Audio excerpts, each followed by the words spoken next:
All right, back again, guys. Here we are. Y'all ready for another one? Here we go. We're going on a ride, y'all. I have been pondering, of course, over the elements, the four elements, the four cardinal directions, the yin and yang principle, all of these things. These are the foundations. So, what came across my mind and struck me like a softball in the face was that what we've been calling the North Pole is not the North Pole. We should be calling what we think is the North Pole, we should be calling that the center of the Earth. And I'll show you what they've been putting in the images for all the movies and books and things that they've, come out with.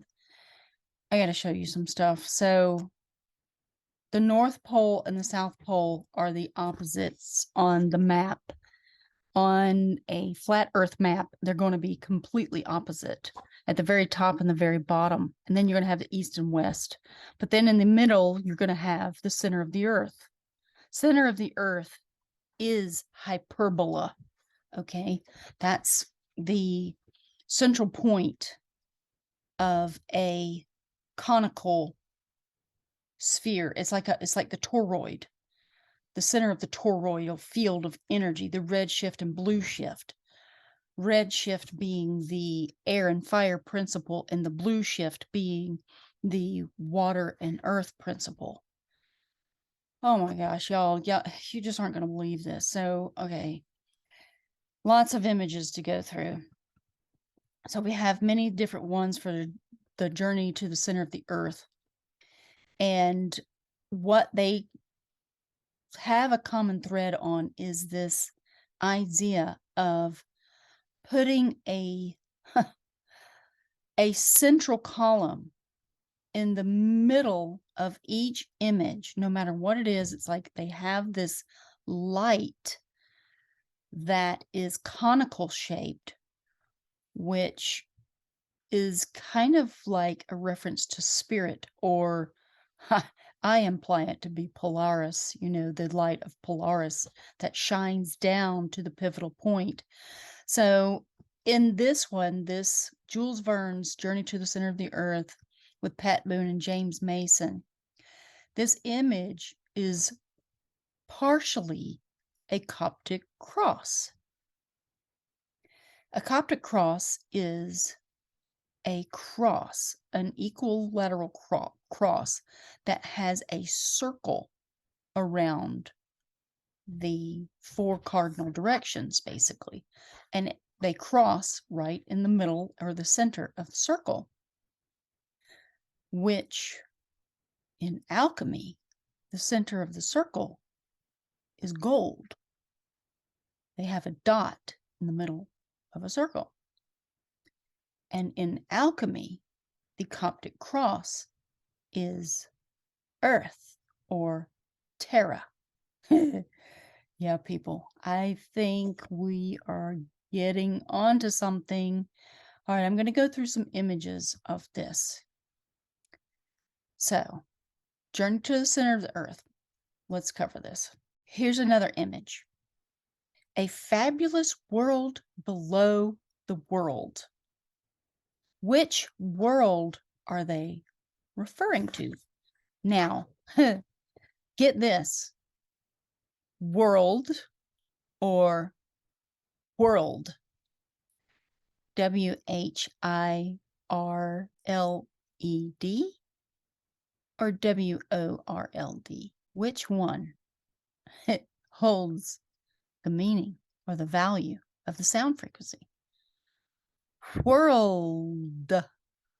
Whirled around, We're whirling around the great wheel of time, or will, WILL, will of time. Is it will, WILL, or wheel, WHEEL? Oh, people, come on. Come on home now. Come on. All right. So in this Journey to the Center of the Earth, in this other poster that they have, or book, maybe this is a book.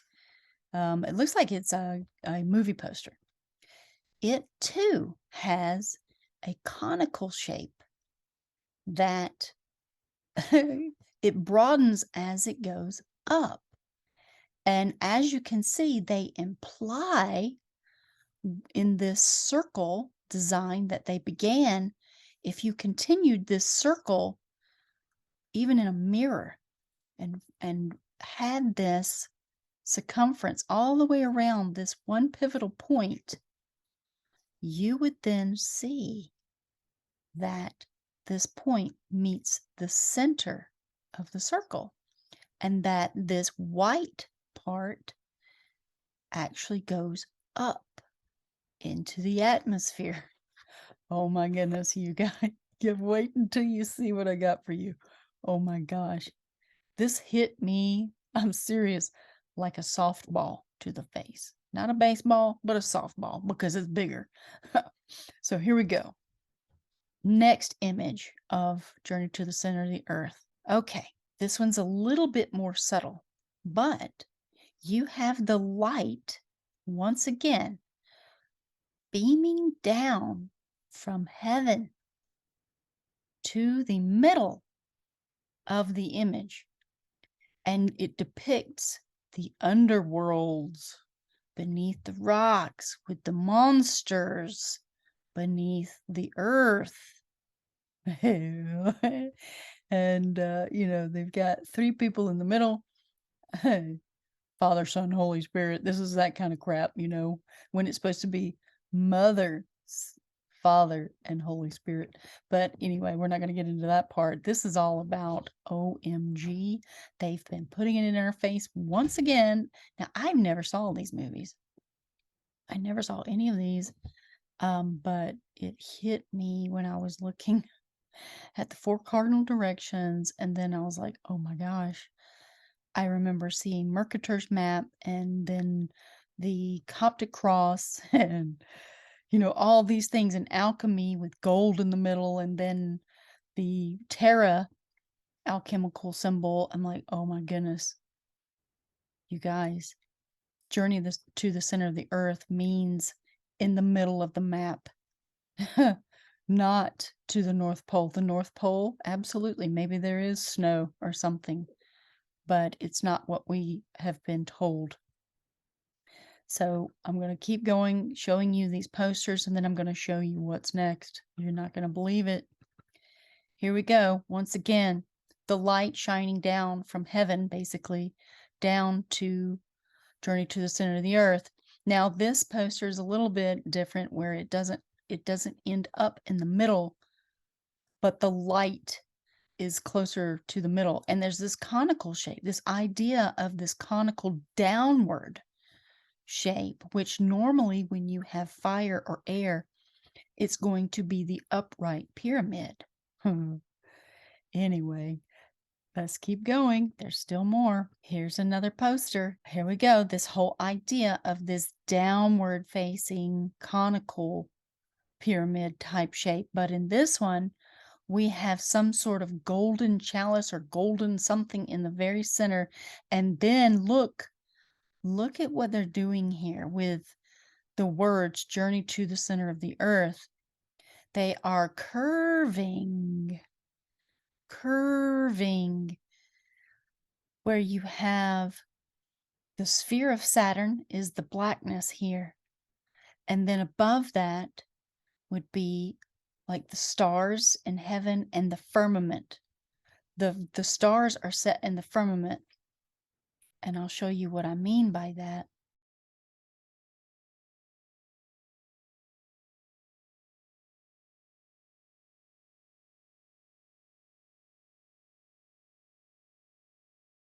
Okay, here we have one of the images of the firmament.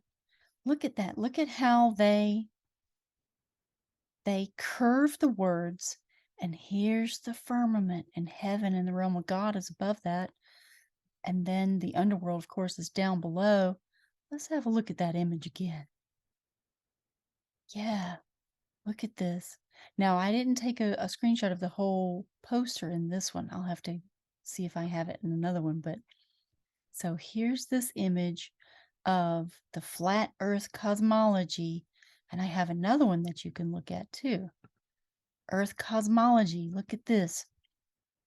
The water's above the firmament. So there's this idea of a semicircle in the sky, and that's exactly what they have in this poster right here. Journey to the center of the earth, and it's curving. Wow, look at this. Okay, and the light from heaven shines down. So what is this? What is this? The light from heaven. Okay, we're going to keep going. We're not even finished yet. Watch this. Earth cosmology. Okay, here's flat Earth cosmology. Wow, look at that. Okay, in the middle, what do you have? Look at this. Look at this. Can you see this? See if I can zoom in a little bit on this thing. I'm going to make it a little bit bigger so it doesn't shrink too much. Okay, now look. There's this conical shape from above. Look at that. And then this circle around. And then that's the sun's orbit. It circles around and circles around. And then look, as you zoom in, it hits a pivotal point. What is that? Oh my gosh, watch this. Okay, so here's an image of the sun. And it would make sense, right? That if the sun circles a flat earth plane and it circles around the great tree of Yggdrasil, wouldn't this make sense? That this design right here would make more sense when you think of it in terms of the sun marching around in a circle and it just circles a tree. It does not explain the changing of the seasons. I think that might be part of a sine wave of energy for redshift, blue shift somehow. But I'm telling you guys, this information it's just starting to make too much sense. Okay, so then you have Earth or Terra. And here's the symbol. And this is a horrible depiction, but this one works just because you can see this is the Coptic cross. It has the center dot in the middle, and then it has the 4 cardinal directions and the circle around. Well, this little alchemy symbols are also Terra and Sol, which is sun. And they would just basically overlay each other. So in the older versions of the Coptic cross, they would even have another circle near the center of the cross and this exterior circle outside, depicting like that's the 4 cardinal directions.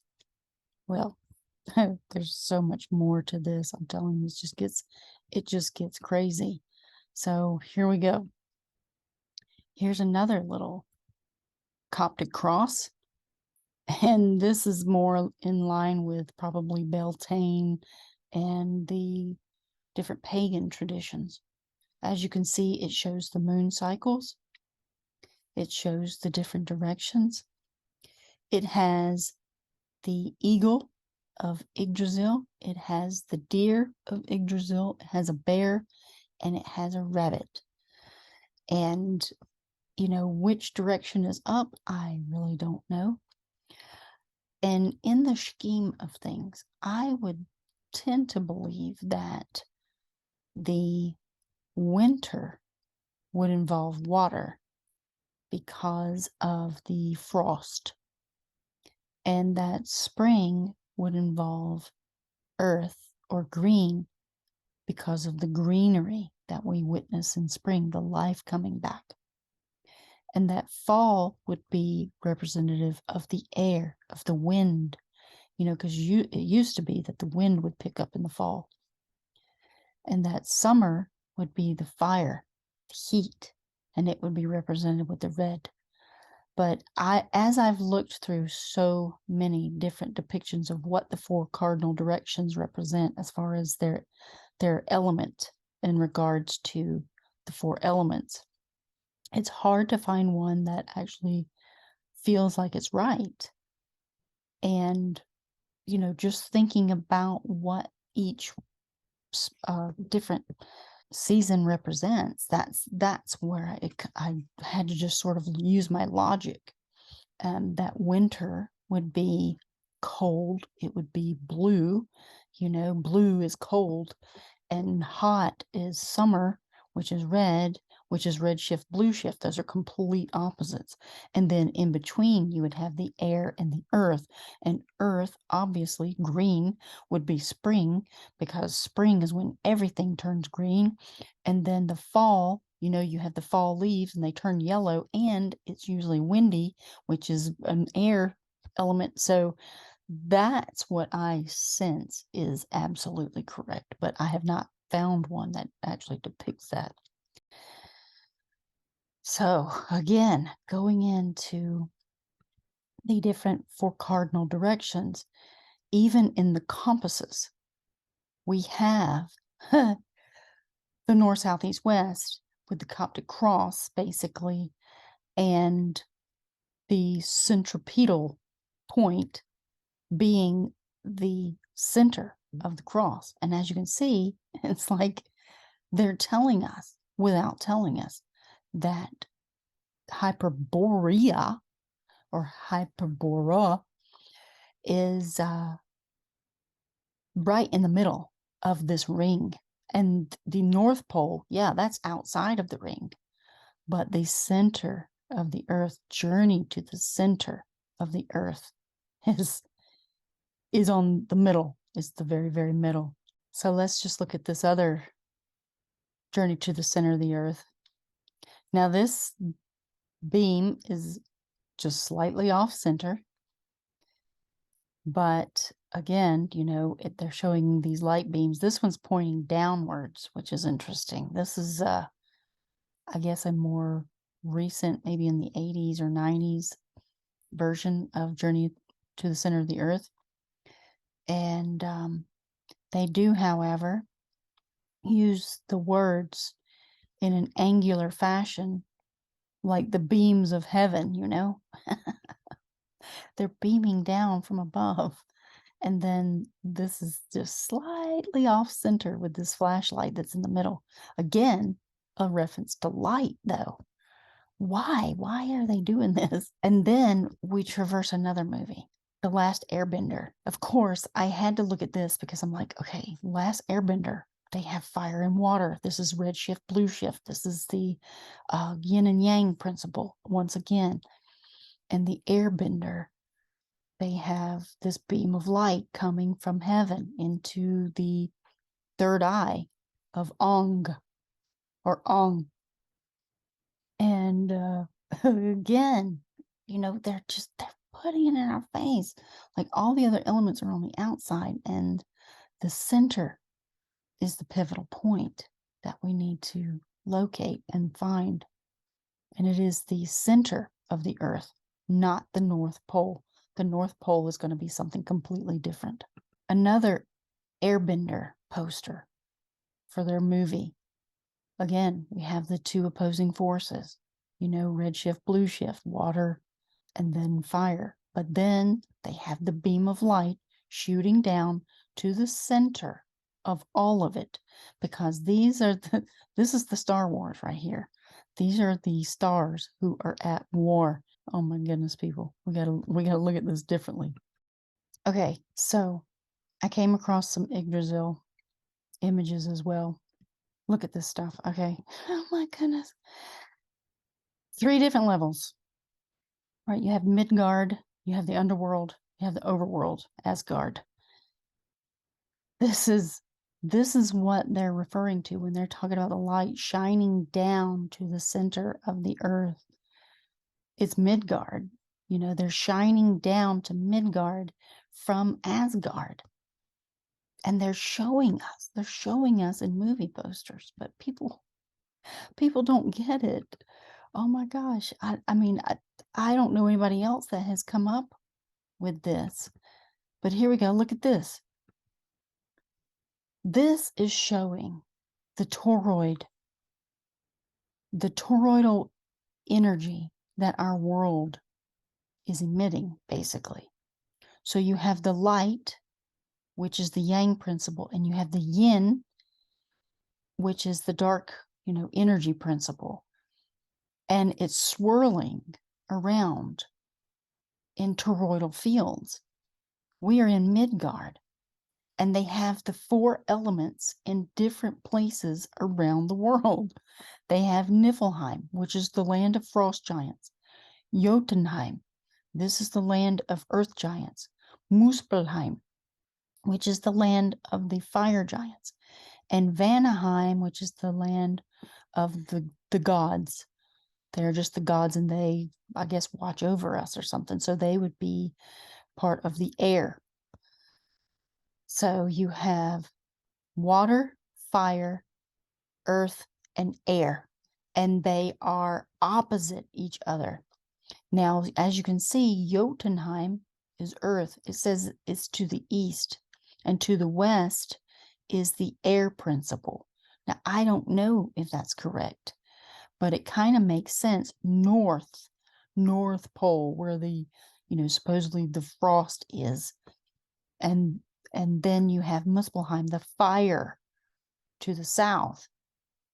I don't know, I don't know, but it's weird that with this whole south thing, they are putting it as a reference in the rings of power that, these evil forces that Galadriel was fighting, they were to the south. And is that currently what we're dealing with? These entities that keep going to the South Pole. What are they doing? What? And I'm not even sure what Antarctica is, but it's not what we're told. The North Pole, the South Pole, the East Pole, and the West Pole. These things, nothing is as it seems in this world. We've already figured that out, but watch this. Okay, here's a flat Earth map. This is supposedly what our world is like. Now, I don't know. People, well, there's so many maps out there, but if we were to just take this into account, say, this would depict the Coptic cross and the 4 cardinal directions, and the gold being in the middle with the circle going around. This is the line of where the sun goes around the earth. Again, I don't know how the seasons would come about in something like this, unless it has something to do with the ebb and flow of energies. It doesn't make sense, because in Australia, it'll be summer when it's winter in another part of the world. So it makes 0 sense. I don't know how it works, but this to me starts at least getting us somewhere with this design that you can see here. There you can kind of get an idea of where the Coptic cross comes into everything, and that the Yggdrasil, the tree, and this is all Midgard here, but the Yggdrasil tree is in the center.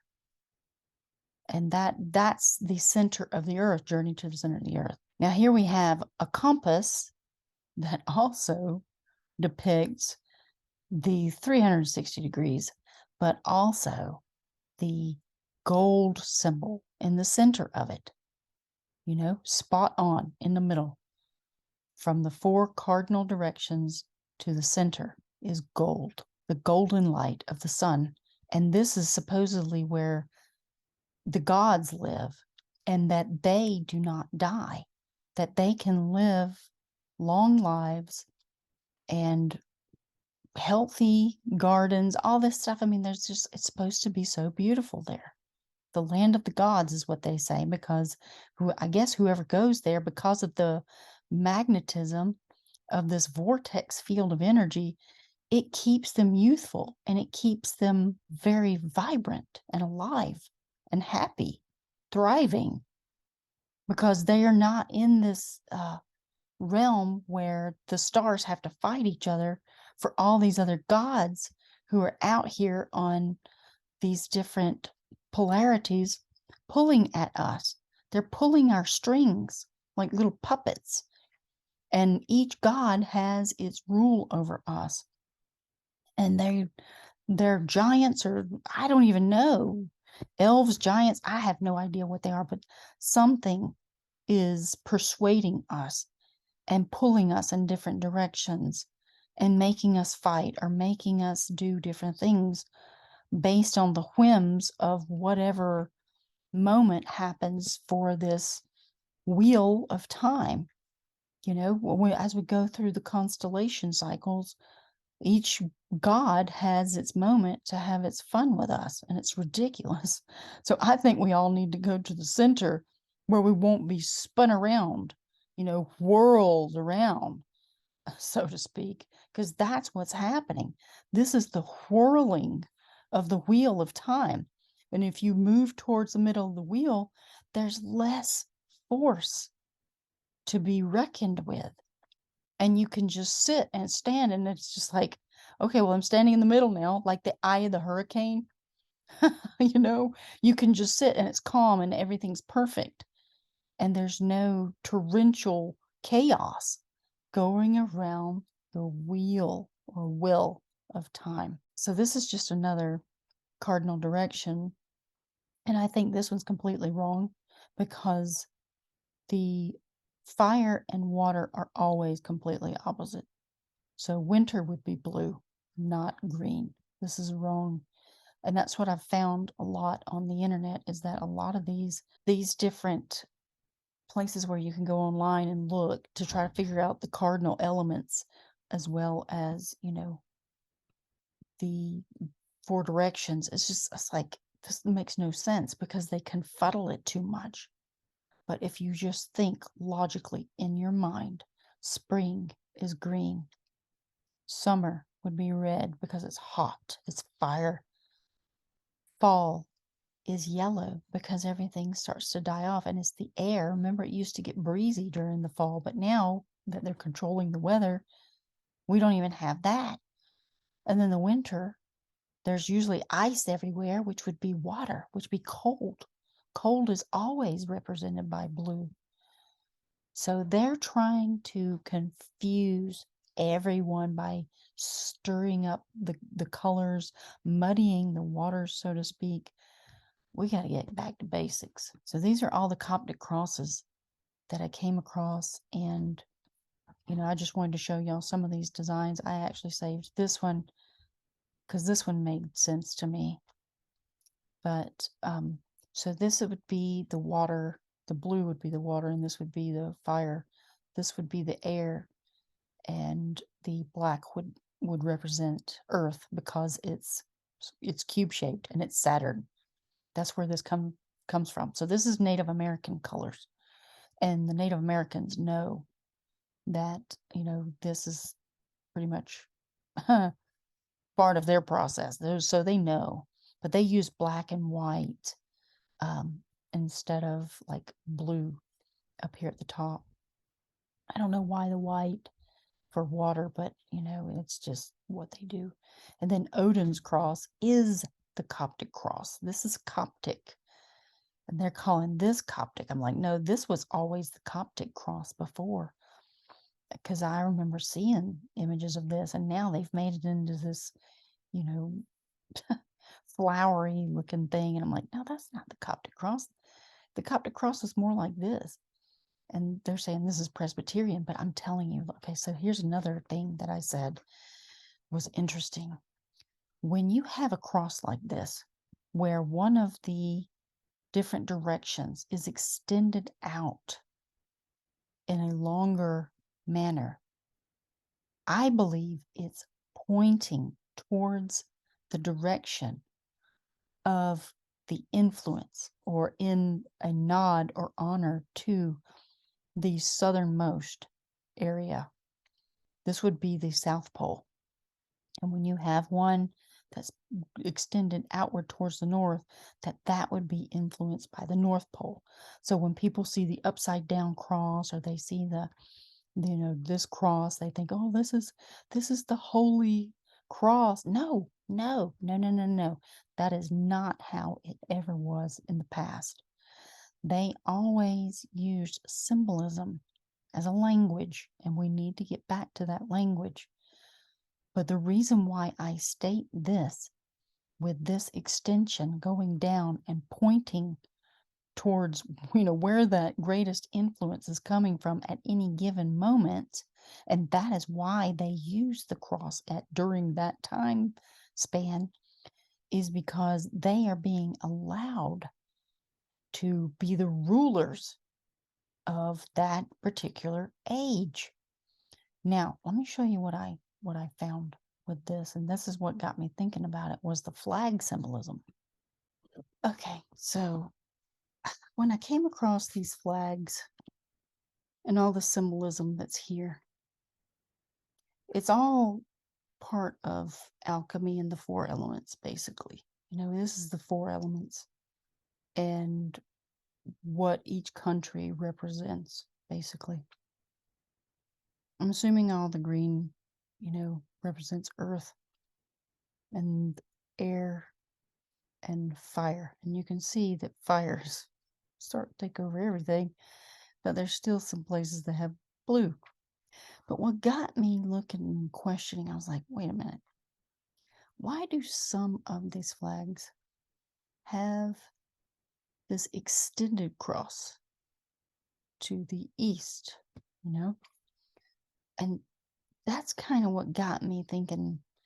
I'm wondering if this extended pole on the cross is not meant for this whole crucifixion thing that they made up, but is in reference to where their country has an alignment, or quite possibly the location of the country based on its extended cross, in which direction it points to. Because you have those, and then you have other flags that have the crosses that are representative of their allegiances. And in all of this symbolism, they're speaking a language that we don't know. And I know that it has something to do with the four elements and the four cardinal directions. And if we just knew, if we had a decent map, that wasn't lying to us, then perhaps we could figure this out a little bit easier. Yeah, so here's another one of those images, for the journey of the center of the earth. Again, they're using like the firmament shape. And he's got a light, and it's almost centered in the middle of this image. But again, a light source, and they're on the turbulent waters. It's still alchemy. They're still using some of the elements and stuff, but I'm like, they are telling us things in symbolism, but we've never had the eyes to see this kind of stuff.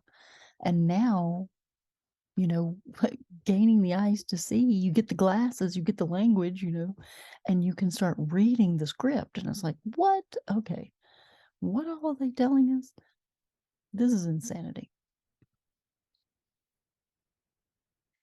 But going back to the Yggdrasil, it shows it too.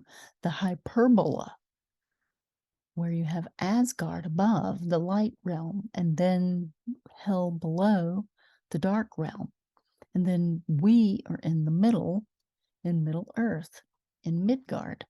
And that there's this idea of a push and pull hyperbola type shape. So hyperbola is basically like two conical shapes that meet at the top, at the little tips, and they're pushing and pulling energies. And so the definition is a plane curve having two branches formed by the intersection of a plane with both halves of a right circular cone at an angle parallel to the axis of the cone. It is the locus of points for which the difference of the distances from two given points is a constant, which would make Middle Earth. So I think that this is what our existence is, because it's energy from the two cones, from the light and the dark, the yin and the yang, that then create this middle structure, this middle energy that we're, this is where we are. We're in the middle of all of it. And we have to figure out which direction we want to go in this swirling soup. What's interesting about this is that I've often thought of the swirling energies of Earth just like this, like it's a spinning soup of energy, and some people are going up and some people are going down, and some are just swirling around in the middle like an eddy, like these eddies or pools of water, where sometimes it just circles and circles. It kind of reminds me of those water slides where you spiral down the spout eventually.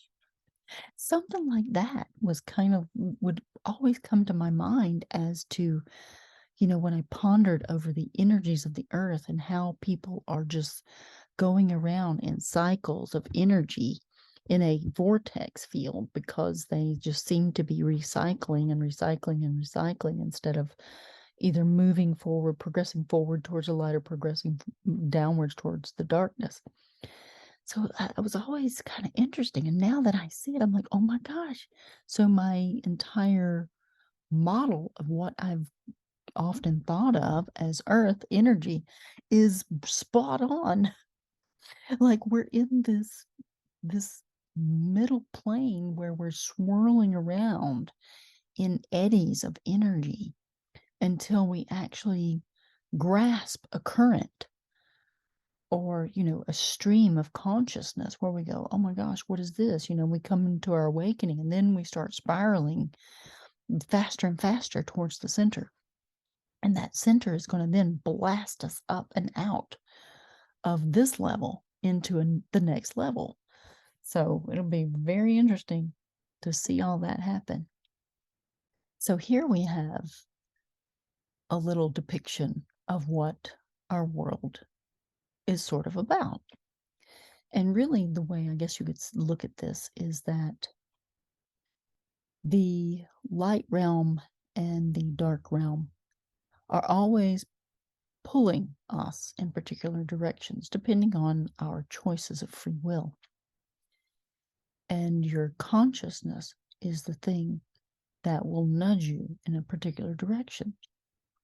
Whether you're positive in your nature and you're positive in your thoughts, or whether you're negative in your nature or thoughts, you're going to be pushed or pulled via this whole idea of redshift, blue shift, and pulling or pushing energy, which is spiraling.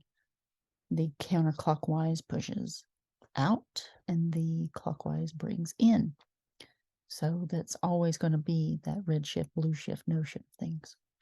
And just reviewing Mercator's map or Mercator's map of the 1500s, you can see that the hyperbola, this is the dynamic of our world, and this is the center of the earth, and that all of the other land masses are on the outside of this circle. And this is the Coptic cross right here.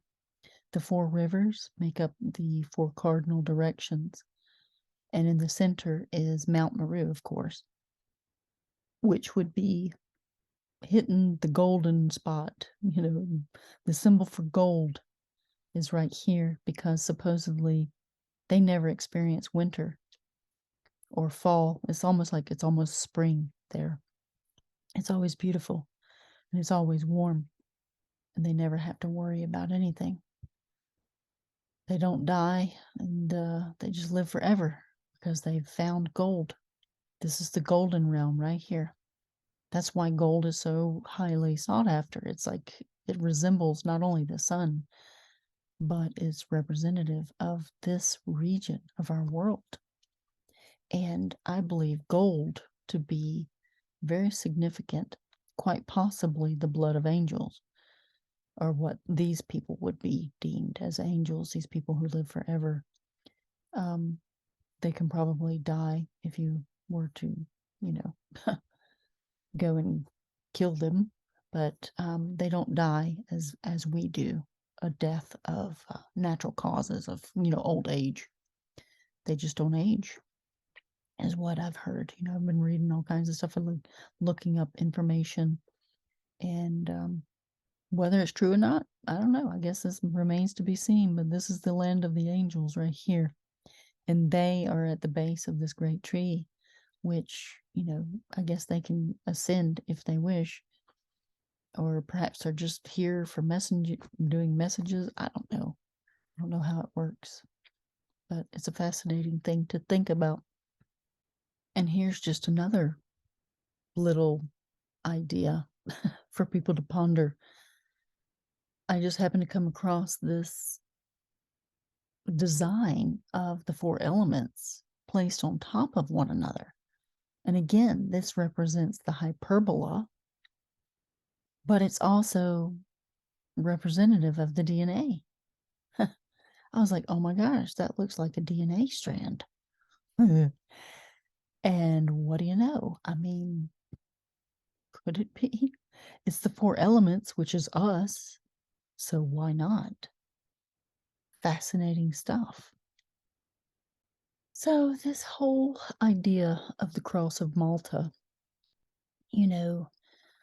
it's really about the four cardinal directions. And that's what this whole Coptic cross notion is about. And when you go and you study the Cross of Malta, you comprehend more about what its true meaning is. And as you can see, you have the summer solstice in the northern region, which would be the fire.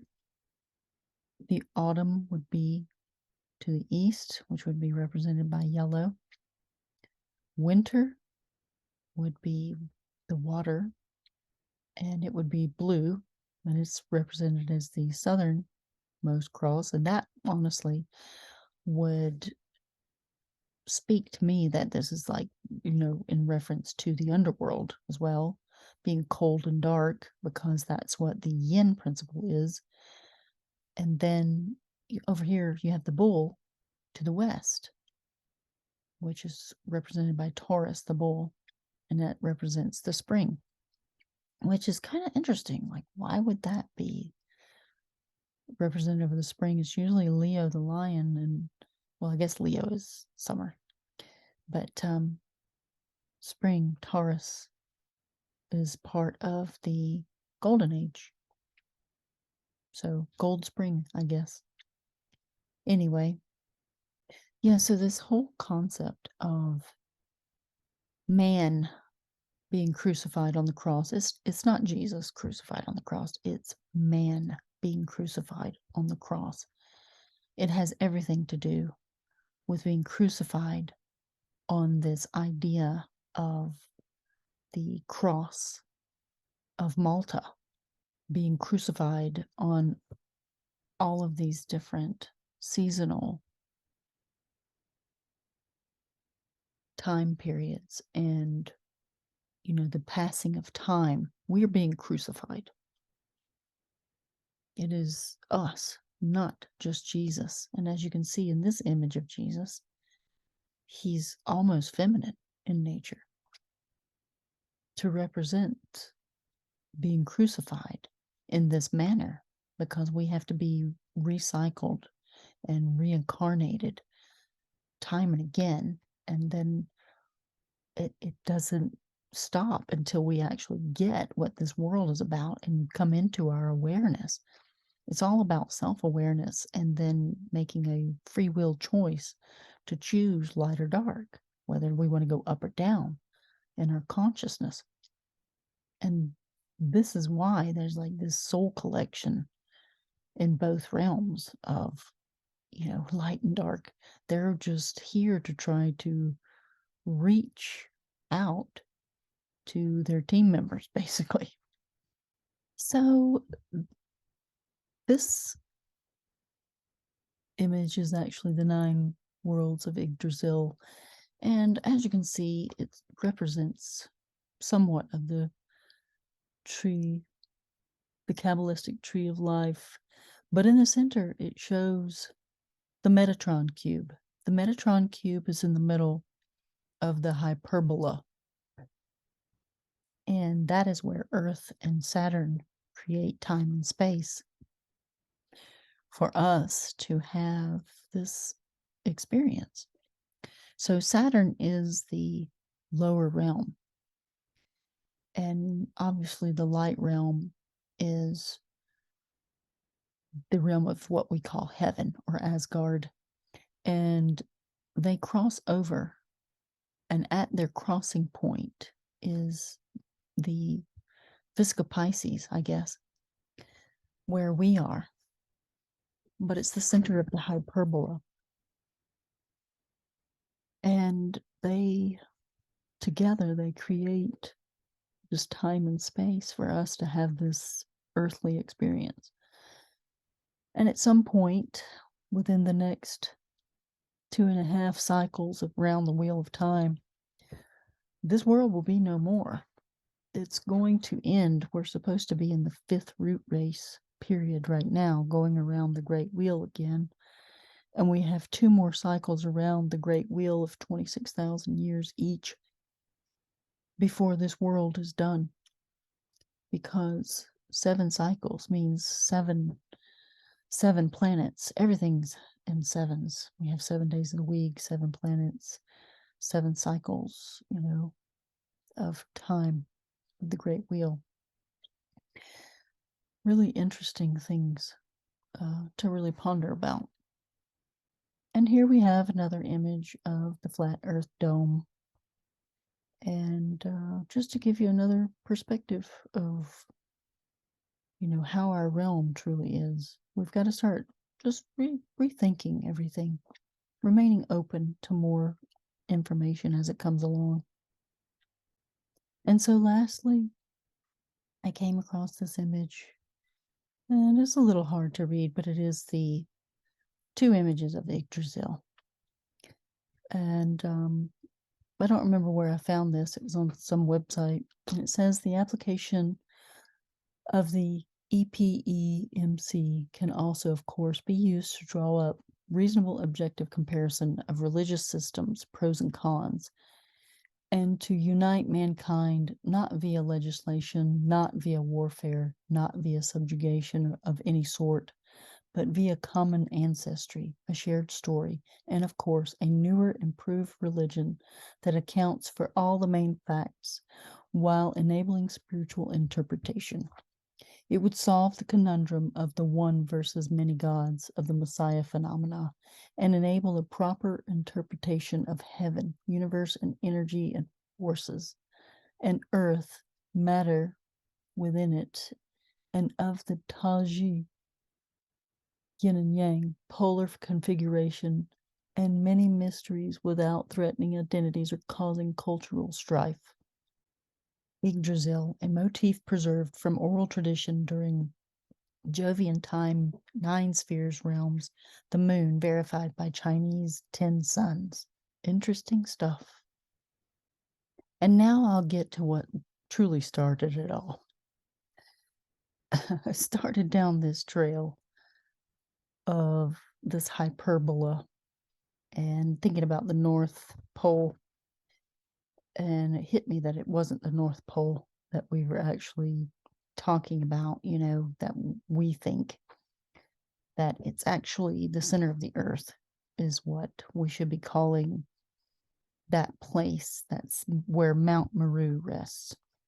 So Trudeau is actually at, obviously, his father's funeral, and he goes into this really ridiculous story, this kind of over-dramatized, about traversing up to the North Pole with his father. And he doesn't seem remorseful at all. So this really just seems like an act. But what he starts describing towards the end of this, he starts talking about the North Pole and what he saw.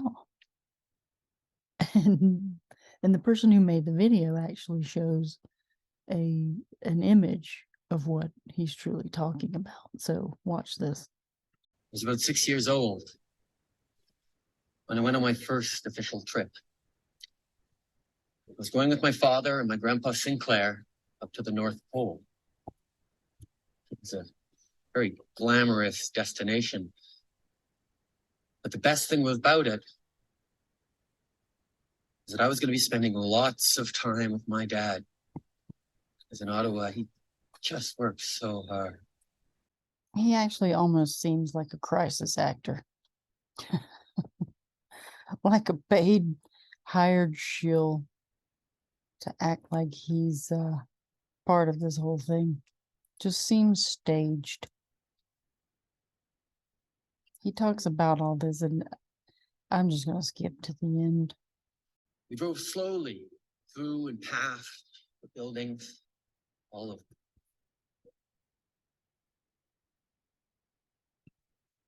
Stopped. I got out of the Jeep and started to crunch across towards the front door. I was told no. To the window. So I clambered over the snowbank, just boosted up to the window, rubbed my sleeve against the frosty glass to see inside, and as my eyes adjusted to the gloom, I saw a figure hunched over one of many work tables that seemed very cluttered. He was wearing a red suit with a furry white trim. And that's when I understood just how powerful and wonderful my father was. And yes, that Trudeau video was actually that short. It ends abruptly, but kind of gives you a little insight as to, what is this world? I think they've just been lying to us using this deception of, giving us a narrative to go by and making us believe in a lie, basically, so that we will not know ourselves, our worlds, where we come from, and where we're going. And that's the ultimate game that we've got going on all around us, and that these 4 cardinal directional gods seem to have their time, I guess. I mean, it's anybody's guess at this point, but it does seem like this world is getting closer and closer to the truth about Yggdrasil and how that truly is the nature of our reality. But that's all I have for this one, and I'll see you guys on the next one. Thanks for watching.